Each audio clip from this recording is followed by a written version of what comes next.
হাইয়া আলাস সালাহ, ঘাড় ফিরিয়ে চলে যাচ্ছ, এই গর্বের দিন টিকে থাকবে তো? You will be very proud for this that I am a very young and steady. এটা ঠিক থাকবে তো?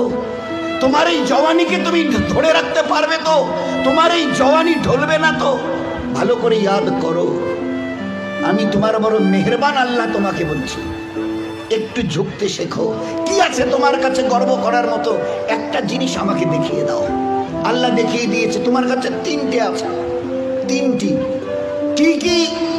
এক, পায়ের নখ থেকে মাথার চুল পর্যন্ত নাপাক ছাড়া আর পাক বলে কোনো কিছু নেই তোমার কাছে। দেখাও একটা জায়গায়, এই জায়গাটা পাক আছে, বদবু ছাড়া খুশবু বের হয়, দেখাও। পুরুষ হওয়ার মেয়ে ছেলে, দেখাও না। খুলিকাল ইনসানু মিন নুতফা। আমি আল্লাহ জিজ্ঞাসা করছি, তোমার পরিচয়টা আমাকে শোনাবে। পরিচয়টা কি আছে আমাদের কাছে? ওই পরিচয় ছাড়া few bad days we everybody aware of a drop of a dirty fluid, nothing else. আমরা সবাই, আল্লাহ আমাদের পরিচয় জানতে চাইছেন। খুলিকাল ইনসানু মিন নুতফা, আমরা বড় ওই নাপাক মনির কাতরা থেকে আমরা জন্ম নিয়েছি। আমাদের পরিচয় few bad days we are a drop of a dirty fluid, আমরা এক বিন্দু নাপাক মনির কাতরা। এর চাইতে বড় পরিচয়? আচ্ছা, তোমার পায়ের নখ থেকে মাথার চুল পর্যন্ত একটা জায়গা দেখাবে যেখান থেকে খুশবু বার হয়, দেখাও। নাক থেকে যদি করো, স্বামীও পর্যন্ত বলবে নাকটা একটু ঘুরি ওই দিকে। মুখ দিয়ে অক করো যদি, তো ছেলেমেয়েরা বলবে আম্মু তুমি এটা কি করছো? পায়খানা পেশাবের রাস্তা দিয়ে হলে তো কথাই নেই। কান থেকে যদি কিছু বেরোয় তো কথাই নেই। চোখের এই জায়গা থেকে যদি বেরোয় তো পাশে কেউ বসতে দেবে না। এরপরে পুরো শরীরের এক একটা লোমের গোড়া থেকে যদি একটু করে ঘাম বের হয়, তো আমার নিজের বিবি, নিজের বেটা বেটি বলবে না আব্বু, স্বামী একটু হাতটা দাও তো, একটু চুমু দিই। মানে চুমু দি, ঘাম বেরোচ্ছে তো, তুমি তো হাজারো হলে আমার স্বামী, তুমি তো আমাদের আব্বু, তা একটু দাও না, একটু চুমু দিই। কেউ সবাই আব্বু একটু হাতটা সরিয়ে নাও না, ঘাম বেরোচ্ছে। এই তো তোমার পরিচয়, পায়ের নখ থেকে মাথার চুল পর্যন্ত বদবু ছাড়া কোথাও। তিন, খুলিকাল ইনসানু মিন জাইফা, তোমরা বড় দুর্বল।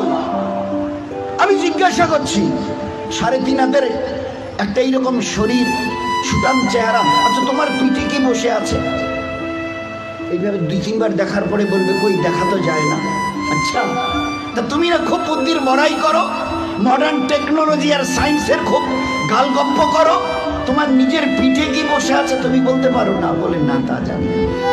আচ্ছা 10 মিনিট পরে তোমার পজিশন অবস্থা কি থাকবে জানো তুমি? বলে আমরা কিচ্ছু জানি না।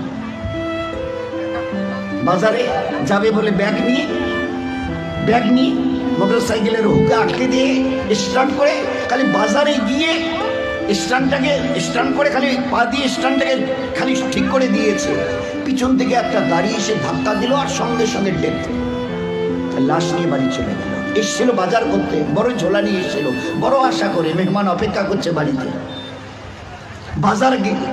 বাজার থেকে ব্যাগে বাজার যায়নি, তার লাশ চলে গেছে বাড়িতে। খুলিকাল ইনসানু মিন জাইফা। 4, আল্লাহ জিজ্ঞাসা করছে আব্দুর রহমান বয়স কত? হ্যাঁ আল্লাহ 42 চলছে। বাকি কত? I know nothing about my age. Nurjahan তোমার বয়স কত চলছে? আল্লাহ 45 চলছে। আচ্ছা এরপরে আর বাকি কত? তা আল্লাহ আমি কেমন করে বলবো? বললেন না তোমার নিজের বয়স, তাহলে তা তো জানি না। এই তো তোমার অবস্থা, এই তো তোমার অবস্থা। তুমি এক বিন্দু নাপাক, তুমি বড় দুর্বল, তুমি বড় বদবুদার, আর তুমি তোমার নিজের 10 মিনিট পরের অবস্থা তাও তোমার জানা নেই। এরপরেও যে আল্লাহ তোমাকে তিলে তিলে তার দয়ায় এই সেকেল সুরত আর এইরকম হায়াত দিয়েছে, একবারও তার কথা ভাবো না। একবারও তার কথা ভাবো না যে কত দয়ায় তিনি তোমাকে প্রতিপালিত করেছেন। দেখবেন সবাই, আমরা তো ওই সময় থাকি না, ওখানে মেয়েরাই থাকে। বাচ্চা যখন জন্ম নেয় না, তো যারা দাদি নানি চাচি যারা ওখানে ভিতরে থাকে, ও তারা এবারে বাচ্চা বের হওয়ার পরে এবারে হাতটার নখগুলো ভালো করে দেখে, কান টানগুলো ঠিক আছে কিনা, সব কিছু চোখ টোকগুলো, হ্যাঁ ঠিক আছে গো, ঠিক আছে, খবরদার বাচ্চা ছেলে হয়েছে মেয়ে হয়েছে, ঠিক আছে সব ঠিক হয়েছে, সব আছে। চোখ আছে, বুরু আছে, মাথায় চুল আছে, হাত পা ওর নখটুকু পর্যন্ত বেশ গজিয়েছে। আচ্ছা, তো মুখে দাঁত কটা নেই কেন? কখনো ভেবেছ? এ জগতের ইনসান, ভেবেছ কখনো? সব বলছো ওকে, আচ্ছা দাঁত কটা যে নেই? আল্লাহ জবাব দিয়েছে তোমাকে বাঁচাবার জন্য। ওই সময় তোমার মুখে দাঁত কটা, যে আল্লাহ তোমার সব কিছু দিয়েছে, হাতের পায়ের নখ পর্যন্ত আছে, 2-4-5 দিন পরে কেটে দিতে হয়, সেখানে দাঁত কটা দিইনি কেন? তোমাকে বাঁচাবার জন্যে। আমাকে চেনো, আমি কত বড় মেহেরবান তোমার জন্য। শুধু তোমাকে বাঁচানোর জন্য তোমার মায়ের পেট থেকে বেরিয়ে আসার সময় তোমার মুখে দাঁত কটা দেয়নি। যদি দাঁত কটা পেতে না, তো মায়ের সিনার ওই নরম গোশে স্তনে কামড় দিয়ে দিয়ে ক্ষতবিক্ষত ঘা করতে, 3-4 দিন ওইভাবে ঘা তাজা হওয়ার পরে মায়ের চোখের সামনে তুমি তরপাতে, জবাই করা মুরগিকে যেভাবে তরপাতে দেখো, ওইভাবে মায়ের সামনে তরপাতে, আর তরপাতে তরপাতে মরে যেতে তুমি। তোমার মা একটাবার মুখে তুলে তার নিজের সিনা তোমার মুখে লাগাতো না, এই জন্য তুমি কামড় দিয়ে ঘা করে দিয়েছো। আমি বাঁচাবার জন্যে সবকিছু তোমার মায়ের পেটে বানিয়েছি, পুরো ফিগারের যা কিছু প্রয়োজন, each and everything has been given from myself, শুধুমাত্র except your teeth, তোমার দাঁত বাদ দিয়ে, যেখানে আমি তোমাকে আমার দয়ায় বাঁচাতে চাইছিলাম। ওই জন্য দাঁত কটা দিনই, নয়তো মায়ের স্তনকে কেটে ছিন্ন বিচ্ছিন্ন করতে, মায়ের চোখের সামনে তরপাতে তরপাতে তুমি মরে যাবে। একবার চিন্তা করেছো আমার কথা? তোমার প্রতি কত দয়া করেছি। ফের এই বাচ্চাটা হাদিসে পাকের মধ্যে এসে আস্তে আস্তে যখন বড় হয়, তার বুবুকে, ভাইকে, আব্বাকে কিছু খেতে দেখে, শব্দ এর কানে আসে, আমারও ওই রকম দাঁত থাকলে আমিও খেতাম। আল্লাহ বলে, হাদিসে পাকের কথা বলছে, আল্লাহ বলে তুই একটু সবর কর, সবর কর, কারণ এখন তোর অতটা হুশ আওয়াজ হয়নি, এখনই যদি দাঁত দি মায়ের স্থানে কাপড় দিবি, একটু সবর কর, এই 7-8 মাস 9 মাস 10 মাস হোক না, একটু যখন, তারপরে আমি দাঁত দেবো। গোস্তের ওই নরম জায়গা থেকে আস্তে করে বাবা মা সব খুশি, আম্মা তোমার নাতির দাঁত গজিয়েছে শুনেছ? আচ্ছা, 2টো দাঁত গজিয়েছে, তো উঠতে দেখে সবাই খুশি। আচ্ছা, কখনো ভেবেছ এই দাঁতটা বাড়তে বাড়তে এই পর্যন্ত বারবার পরে আর বাড়ে না? Why? What is the reason of it? Who will give the answer? Who will give the answer? Anybody else of this world? আছে কেউ দুনিয়াওয়ালা, ও মডার্ন সায়েন্স, মডার্ন টেকনোলজিওয়ালা, এই দাঁতকে গজাতে থেকে খুশি হয়েছো? বাড়তে বাড়তে এই পর্যন্ত বেড়ে গেছে, তারপরে আর বাড়ে না। কোন দুনিয়ার মডার্ন টেকনোলজি এর পিছনে কাজ করেছে বলো? বলো না। দেখেছো আমার দয়া? তারপরেও যদি যেভাবে বাড়ছিল, যদি আর 6টা মাস বাড়তো না, তোমার নিজের চেহারা আয়নায় দেখলে তুমি একবার দেখে আটকে উঠে বেহুশ হয়ে মরে যেতে, অজ্ঞান হয়ে মরে যেতে। কি বিকট চেহারা, নিচের দাঁতগুলো বেড়ে গিয়ে এইরকম, উপরের দাঁতগুলো বেড়ে গিয়ে এইরকম হতো তোমার চেহারাটা, বিকট একটা চেহারা হতো। আমি ওটাকে কন্ট্রোল করেছি। এই বাচ্চা তখন 7-8-10 মাসের, 1 বছর 1.5 বছরের বাচ্চা দেখে দাদা কি যেন, ভাইজান যেন কি কর্মর করে চিবোচ্ছে, বুবু যেন কি একটা খাচ্ছে শক্ত মতো, আব্বু যেন কি একটা শক্ত মতো চিবোচ্ছে, শোনা যাচ্ছে।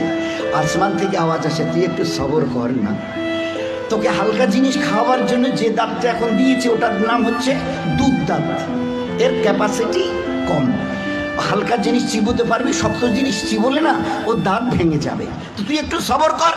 ফের কদিন পরে একটা করে নড়া শুরু করে, আম্মু এ দাঁতটা নড়ছে, ফের একটা একটা করে 32 টাকা আমি ট্রান্সফার করি, ফের ওখান থেকে গজানো শুরু করি। এইবারে তুমি নিজের দাঁত দিয়ে যত শক্ত হাড় হোক, পেয়ারা হোক, যা কিছু মন চায় খুব কর্মড়িয়ে চিবিয়ে খাও, কোনো অসুবিধা হবে না। এত বড় দয়ার দান দেখেও তুমি একটাবার আমার সামনে ঝুঁকাবে না? আচ্ছা, আমার কাছে তোমাকে ফিরে আসতে হবে না? বলো বলো যে ফিরবে না, ফিরবে না। আজ তুমি আস্তিন গোটাও, লাল চোখ দেখাও, আমার জমিনে দর্প ভরে পা রেখে চলো। আচ্ছা, তোমার কি মনে হয় তুমি আমার সঙ্গে মোকাবেলায় আসবে? আসবে? তোমাকে সেজদা করতে না, না, ওসব আমাদের দ্বারা হবে না। হয় হয় হয়, কি আছে তোমার কাছে গর্ব করার মতো? আর আমার সঙ্গে তুমি পাল্লা দেবে, মোকাবেলায় আসবে, কি আছে তোমার কাছে বলো না? এর মাস আজকের যেটা ফুলছে মাসল, এটাকে না আর এইদিকে ঝোলা মানে ফুলাতে পারবে না। শত চেষ্টা যদি করো তো উপরের দিকে নয়, নিচের দিকে ঝুলে থাকবে। যে দাঁত আজকে কর্মড়িয়ে অন্যের দিকে লাল চোখ করে তাকাও, এই চোখ আজ বাদে কাল ঝাপসা হবে।